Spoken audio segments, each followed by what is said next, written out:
Assalamu alaikum warahmatullahi wabarakatuh, and welcome back to another episode of the Islamic podcast. So recently I saw a video by Rationality Rules where basically he attacked Muslim apologist brother Ali Dawah for him using the contingency argument to prove God's existence. Oh shit, here we go again. And I thought it was kind of interesting, so I figured I would make a response to it. By the way, this video might be a bit short because it's extremely hot right now. I don't know if you guys know, but there's like a heat wave that is ravaging through the country right now. So scorching hot. On top of it, I've actually turned off the fan. But otherwise, the audio is gonna get messed up. This is fine. I'm okay with the events that are unfolding currently.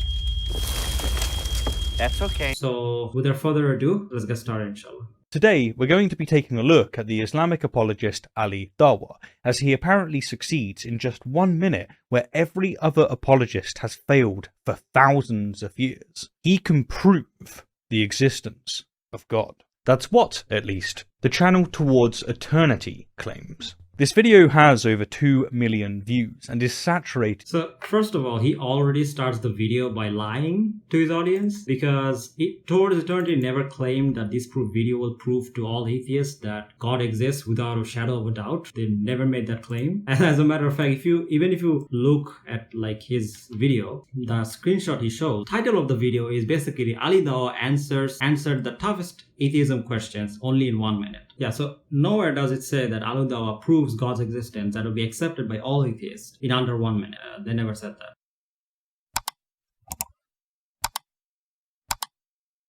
Ali Dawah, you have 1 minute for each question. You ready? Are you ready? Oh, I'm ready. Can you prove God's existence in 1 minute? Let's look at Google. In order for Google to exist, we need the internet.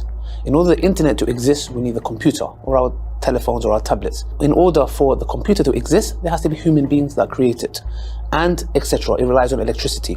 The question follows is the following. Google relies on the internet relies on the computer relies on us and electricity, and this goes on. Alright, Ali appears to be presenting a variation of the contingency argument, which is very popular among apologists, and especially Muslim apologists. So let's pay close attention to the specific version Ali favours. We cannot have an infinite regress of dependent things. Now that is an extraordinarily controversial assertion that's going to need extraordinarily strong support. The reason he's saying that you can't have a world of dependent things is because it leads to contradiction. Your logic, contradiction is something that's not possible in any possible world. Like if you want to use modal logic or whatever logic you use, it's not possible. You cannot have something that's a contradiction that can take place, right? It's a logical impossibility.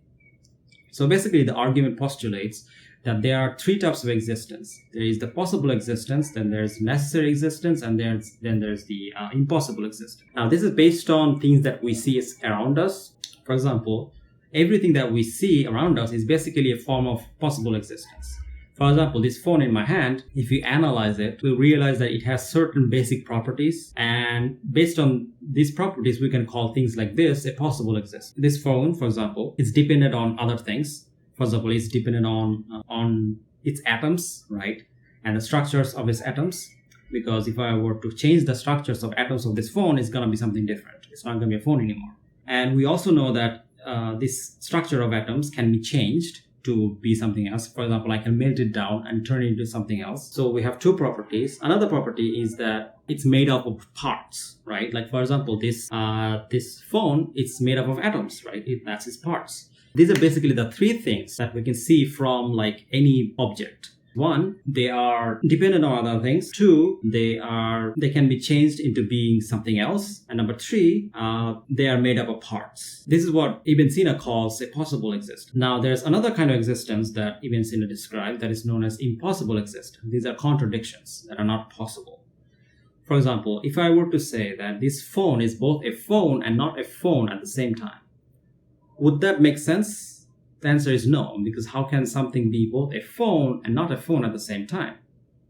It's a contradiction. It's not possible. Think of all of this, everything that exists as only made up of possible existence. Right? Now, if that's the case, then let's imagine all this set of possible existence as one set, right? And there's nothing else beside this in existence. It's just this one set of possible things. It raises the questions, which is that, is this set itself a possible existence, or is it a necessary existence? On one hand, it cannot be a necessary existence because it's only made up of possible things, but it also cannot be a possible existence because it's self-sufficient, right? It's not dependent on anything else. So it's both a possible existence and not a possible existence at the same time. It's a contradiction, right? So it's not possible. So it logically follows that it has to depend on something else for its existence, right? And then you cannot have another infinite regress of these things. Then you will have another set, which will then require another contradiction, right? So obviously you cannot have something like that. It doesn't make any sense. So it has to be the case that there is something outside of it that is a necessary existence that is not dependent on anything else. We cannot have an infinite regress of dependent things. We require a place where it all stops and makes sense. Why, though, Ali? First of all, who are we to demand that abstract metaphysical principles accord with our intuition? Many of our greatest discoveries have grossly violated our intuition. Some of them still hardly make sense to us. Because infinite regress is like a fallacy. Like, you cannot have... Like, there's so many ways to show this, right? Even if I didn't make this argument, let's make some other argument. Let's say that there's a bowl of infinite marbles. I take 5 marbles out of it. How many marbles are left? Infinite. But how is that possible? How is it possible that minus infinite marbles is the same as infinite marbles? That doesn't make any sense. It's like me saying 10 minus 5 is the same as 10. Like, that doesn't make any sense. That's clearly a contradiction, right? So there's so many ways to show that infinity doesn't make sense based on pure logic. So it leads to contradiction. And this is why it's not possible to only have a world or existence, but we only have possible existence. It has to be the case that there is a necessary existence, that everything else is dependent on. Second, let's take a closer look at Ali's assertion. Notice that it's just that, a mere assertion, backed up by nothing. And yes, he simply moves on. Now, this could be put down to the 1-minute format, a format that I'll comment on later, but all too often, apologists simply state, from the comfort of their armchair, with all of the confidence in the world, this outrageously sweeping controversial metaphysical principle as if it's as well established as gravity. But it ain't. Now, sure, the notion of something being infinite confounds us, blows our mind even, but what's the alternative? That something or things exist that have no grounding, no causal contingent connection whatsoever. The point is that both of these proposals violate our intuition, and both are far from adequately supported. Again, like, he just strongmans him. Like, does he not know that infinite regress is a fallacy? Like, does he really need to explain this? Like, okay, you know what? That's fair. Like, if he's gonna explain it in like an hour-long video, then yeah, sure, that makes sense. But if he's presenting like a 1-minute version of this, then it should be noted that infinite regress is a fallacy. Like, do we not know this? Like, do we really need to explain this? And I know full well he knows it's a fallacy. It's fallacious. Like, it doesn't make sense. It leads to contradiction. It leads to problems. We have no reason to think that the number infinite can actually exist in the real world, because it leads to contradiction. It leads to dilemmas. And he knows this full well. There's so many philosophers that he himself talked to. Like, he read their books, read their papers. And I know he knows this. So why is he making it as if like infinity makes sense? Because I'm pretty sure, I think in one of his videos he even said that, okay, like infinity doesn't make sense. Like, how does it make sense? Like, you never made the argument to show why infinity makes sense, other than saying, yeah, but like there are other things in the world that doesn't make sense that seem to make sense now, right? But what does that have to do with infinity? Like, if tomorrow, if tomorrow we found out that there are pink elephants, would that mean that a flying whale is possible? No.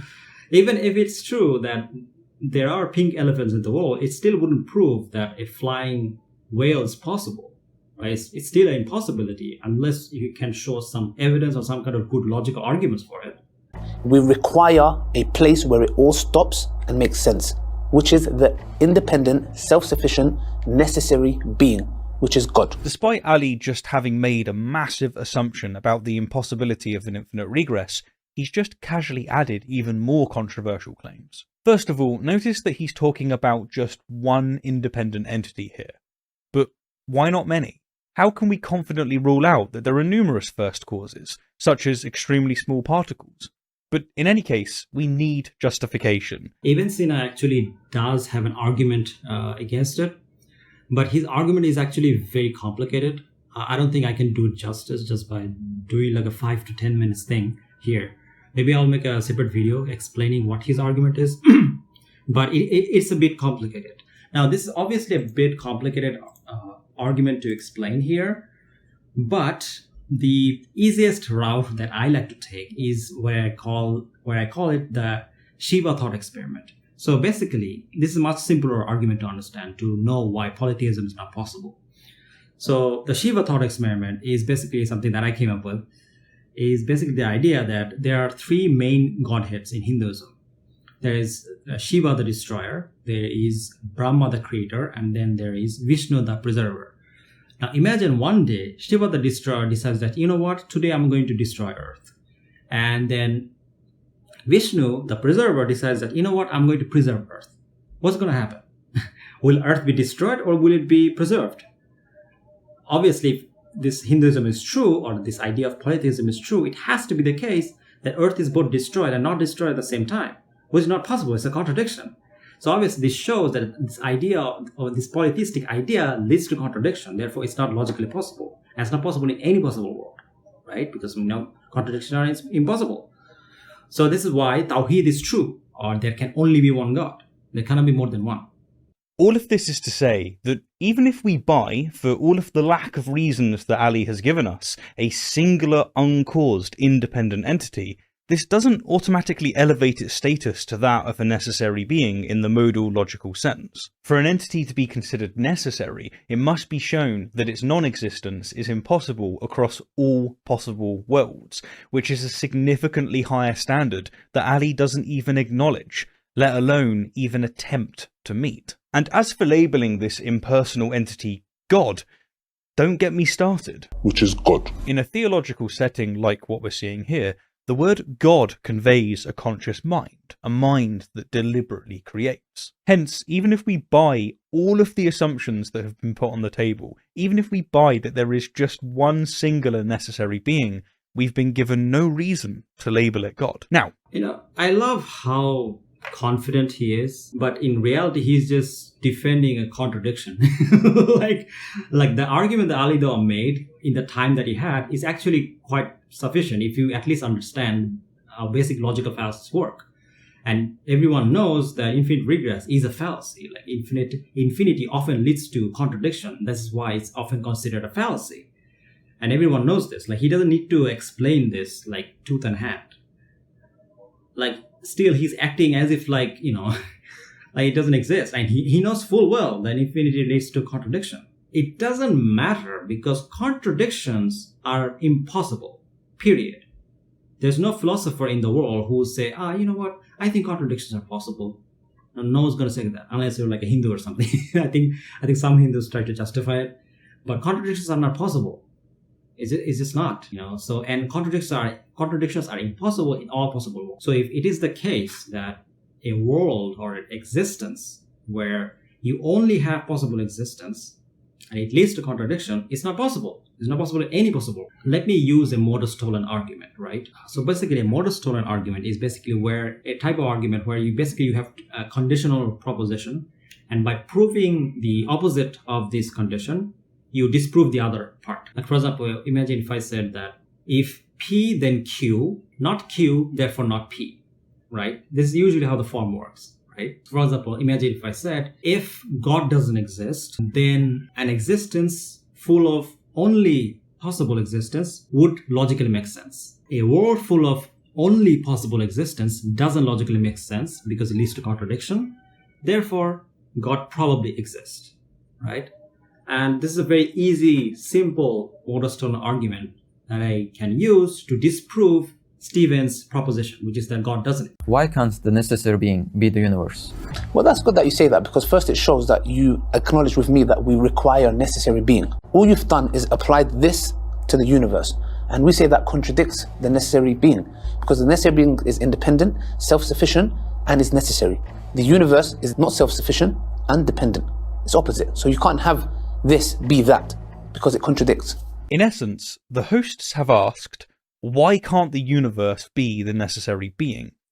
And Ali has responded by saying, because it isn't. It's opposite. I'll explain. The universe is dependent, it's not self-sufficient, like it doesn't match the criteria of a necessary existence. To elaborate further, the universe can't be the necessary existence because, if we were to take the universe as a set of existence that's a mix of both necessary and possible existence, then it would be made of parts. In that case, the universe would be dependent on its parts. Therefore, it can no longer be a necessary existence. Also, the necessary existence cannot be part of the universe either, because then it would be made of parts which would be dependent upon each other. So again, it wouldn't be a necessary existence.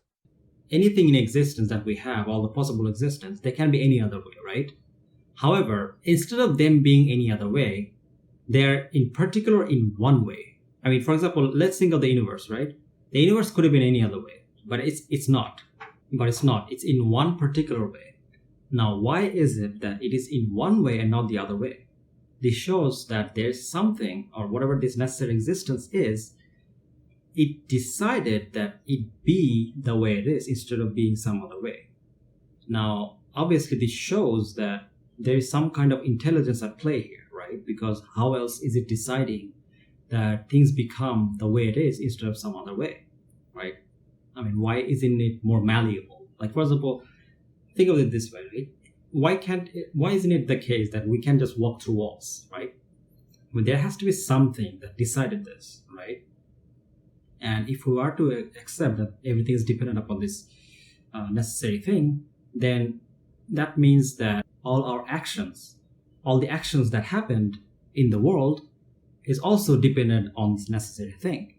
And if our actions can only be done in one particular way and not any other way, that means this thing decided that it be the way it is instead of some other way. Because otherwise it would be the any other way, right? And this is how we know that this thing is intelligent, because there is an element of decision making here. So basically, in a nutshell, the argument is that we know that the universe in particular is in a particular way instead of some other way. Now, something decided this, therefore it shows that there is an intelligent being that decided this, right? And this, since we know that there is a necessary existence, and every action is dependent on this existence, therefore it has to be the case that this necessary existence decided that it be in this one way instead of some other way. Therefore, it proves that one of the aspects of Allah subhanahu wa ta'ala, which is that He's intelligent, right? Now, obviously, I need to make a clarification, which is that I don't accept people use ilmul kalam to prove that Islam is true. And that is innovation. However, the way that I kind of saw this, however, a proper way of making this argument, which is the way I made it, which is that basically you try to steelman the atheist position and show why that leads to contradiction. And since the atheist position is proven false in that way, then it automatically proves our position to be true, right? Because either Allah subhanahu wa ta'ala exists or He doesn't, right? If their position leads to contradiction, then obviously our position is true, and what Allah subhanahu wa ta'ala says in the Quran is true. So basically, instead of this becoming an ilmul kalam, what it basically becomes is that you're simply logically explaining why what Allah subhanahu wa ta'ala says in the Quran is true. That's it. You're simply conveying the message of the Quran instead of it being this crazy ilmul kalam, which is bringing innovation into our aqidah. And as it says, when the truth comes, falsehood perishes. But with this, I want to end this video. Thank you guys for watching. I'm melting right now, but hopefully you guys benefited from this video. May Allah be pleased with it. And yeah, if you guys like the video, don't forget to like and subscribe. Inshallah, I'll see you guys next time, inshallah. If you like the video, if you like my content and you support me, then become a Patreon or a YouTube member. And I'll see you guys next, inshallah. Jazakallah khair. Assalamu alaikum.